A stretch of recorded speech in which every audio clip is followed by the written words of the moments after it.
Енді құрметті көрермен, күні кеше Еңбекші Қазақ ауданына қарасты Ашсай ауылына 95 жыл толған екен.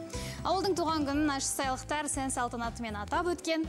Келесі кадрға назар салайық, осы думаннан көріңіз.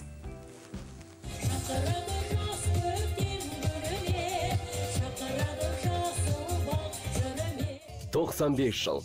Биыл Алматы облысы Еңбекші Қазақ ауданы Ашсай ауылы бір ғасырға ек артқан тамырлы тарихы бар киелі мекен. Айтулы күнге орай ауыл халқы ақшаңқа киіз үй тігіп, ат шаптырып, астатөк дастархан жайды.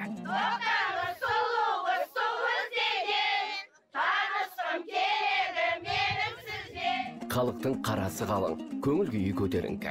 Ал көптен бері көріспеген алыс жақыннан келген меймандар арқа-жарқа боп, қол алысы бір-бірін құттықтап жатты. Біздің Ашсай ауылының жастары, өнегелі, өнерлі, білімді жастар. Бүгінгі мынау үлкен тойды басқарып жасап атқан жастарымызға мыңда бір алғыс айтамыз әжелер атынан. Той тойға ұласын, тек қана біздің еліміз, жұртымыз аман болсын. Ат жарысы, бәйге, көкпар, қошқар көтеру, сол жарыстарын 6 палатка 3 қазақ ете келіп, халықтарға тамақтан ауыз тиіп, қазір дүбірлі ат жарысы басталды. Бірінші орынға түйе, екінші орын жеп кете береді. Той күні бойы жалғасты. Балуандар арасында қазақша күрестен белдесу өткізіліп, бірнеше салмақ дәрежесі бойынша күштілер анықталды. Ал арқа қоздырып, алақан соқтырар аламанға еліміздің әр өңірінен келген жастар жең түре қатысты. Бұнан бәйгеге қатысады бұлай берсе, бұл хан деген атымыз Қордайдан келген. Денесі жақсы, бұлай берсе енді бәйге орындар берсе екен деп тілеп отыр. Мына бәйгеге қосып отқан азаматтардың бәрі аттар бәйгелі болсын. Ауылымыз жаман емес.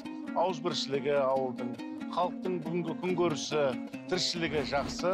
Қанша дегенмен мынау кеңес үкімет тарқағаннан кейін біраз уақытқа дейін ауылымызда небір қиын жағдайлар бастан өтті. Бірақ небір жайсаңдарды дүниеге келген Ашсай ауылының 95 жылдық мерекесі құтты болсын. 634 түтіні бар ауыл халқы мал бағып, жер жыртып дәулетін еселеген. Ал Ашсайдың гүлденуі көнегөз қариялардың арқасы дейді ауыл тұрғындары. Қыдыр атамыздың қоржынан бидай түскен киелі мекен. Өйткені осы жерден кереметтей мықты азаматтардың да шығып жатқаны бәрімізге мәлім. Сондықтан да ардақтаған ең бірінші айтатынымыз Еңбекші Қазақ ауданының Ашсай ауылының мына бүгінгі даладай дастархан жайып, таудай қылып бет асып, көлдей сорпа құйып, жаңғақтай жарылып, сабындай езіліп көңілден шығып жатқан бүгінгі қара халықтың арқасы.